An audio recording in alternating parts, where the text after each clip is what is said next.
మందికి వైద్యాన్ని అందిస్తూ తర్వాత చాలామందికి కూడా విత్తనాలు కానివ్వండి, సహసిద్ధంగా పంటలు కానివ్వండి, తర్వాత ఏదైనా మంచి విషయం తెలిసిన వెంటనే వారు ఒక యూట్యూబ్ ఛానల్ ద్వారా అన్ని సందేశాలను మనకు పంచుకుంటున్నారు. మనము చూస్తూ ఉండే వాళ్ళకు చాలామందికి తెలుసు.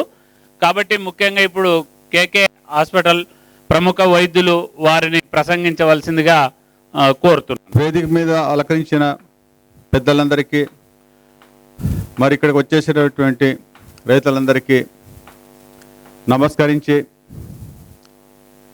తెలియజేయమనగా, ఈ ఆర్గనైజేషన్స్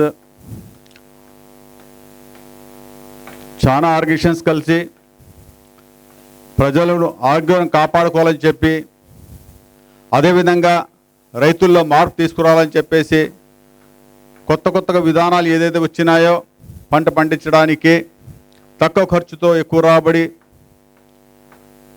ప్రజల ఆరోగ్యం కాపాడుకోవడానికి ఏదే ప్రయత్నం చేస్తున్నారో వీళ్ళందరికీ నేను మనస్ఫూర్తిగా హృదయపూర్వకంగా తెలుపుకుంటూ, ఈ కొత్త తరంలో ప్రతి ఒక్కరికి మన ఆరోగ్యం చాలా ముఖ్యం. హెల్త్ ఈజ్ వెల్త్, ఆరోగ్యమే మహాభాగ్యం అంటారు. వైద్యంలో రెండు రకాలుగా వైద్యాలు ఉంటాయి. ఒకటి మందులతో వైద్యం చేయడము, రెండోది రైతు ఏదైతే చిరుధాన్యాలు, దేశీయ ధాన్యాలు ఏదైతే పండిస్తారో తద్వారా వైద్యం అనేది ఇంకో విధానం ఉంటుంది. దీంట్లో నేను మీకు దేశీయ విత్తనాలు, దేశీయ ధాన్యాలతో ఏ విధంగా మన ఆరోగ్యాన్ని కాపాడుకోవాలని చెప్పి క్లుప్తంగా వివరిస్తాను. ఈ మధ్య కాలం మీరు చూస్తుంటారు, పిల్లలందరూ ఊబకాయంతో బాధపడుతూ ఉంటారు. నడసరంటే నడచలేరు, పరిగెత్తరంటే పరిగెత్తలేరు. ఎందుకు అంటే పౌష్టికాహారం అనేది సరిగా తీసుకోవడం లేదు.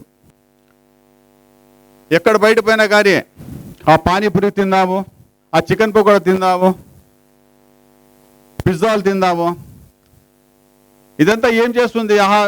శరీరాన్ని ఊబకాన్ని తీసుకొస్తుంది అన్నమాట. ఈ మధ్య కాలంలో వచ్చేసి చాలా మందికి నేను వచ్చేసి 10వ తరగతి చదువుకున్న వాళ్ళకి, 8వ తరగతి 9వ తరగతి ఇంటర్మీడియట్ చదువులకి రక్త పరీక్ష చేస్తే ప్రతి ఒక్కరికి దాదాపు కొలెస్ట్రాల్ లెవెల్ బాగా పెరిగిపోయింది. అంటే ఏదైతే రైతు పండిస్తున్నారో పంటలు దాని మీద ప్రధానికి ఇవ్వకుండా రుచులకి అలవాటు పడి ఆరోగ్యాన్ని క్షీణిస్తూ ఉంది. కాబట్టి ఏదైతే రైతులు ఉత్పత్తి చేస్తున్నారో చిరుధాన్యాలు కానీ దేశీయ ధాన్యాలు కానీ మనం దానికి అలవాటు పడాలి. ఈ అలవాటు పడాలంటే ప్రతి ఒక్కరిలో మార్పు రావాలి. ఒక మనిషి ఒక 10 మందిని మార్పు తీసుకోవాలని చెప్పేసి నిర్ణయం తీసుకొని ముందు సాగితే ఖచ్చితంగా ఇది అందుబాటులోకి వస్తుంది. రైతులు ఏదైతే పండిస్తారో మనకి అవి మంచి రేట్లు వస్తాయి.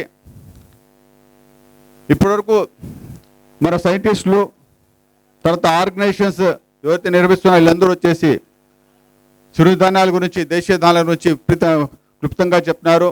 ఇవన్నీ మనందరం పాటించి రైతులు ఏదైతే మనం పండిస్తున్నారో దాంతోనే మనం వైద్యం చేసుకోవచ్చు అని చెప్పేసి అందరూ తెలుపుకుంటూ సెలవు తీసుకుంటున్నాను. Thanks Karimullah sir. ముఖ్యంగా వారి అనుభవంతో, అంటే ప్రస్తుత పరిస్థితి మనం తిండి వల్ల ఏం నష్టాలు ఉన్నాయి, తర్వాత మనం ఎలా ముందుకెళ్ళాలి అని వాళ్ళ అనుభవం సార్. మరిన్ని అప్డేట్స్ కోసం బ్యాక్ టు రూట్స్ యూట్యూబ్ ఛానల్ని సబ్స్క్రైబ్ చేసుకోండి.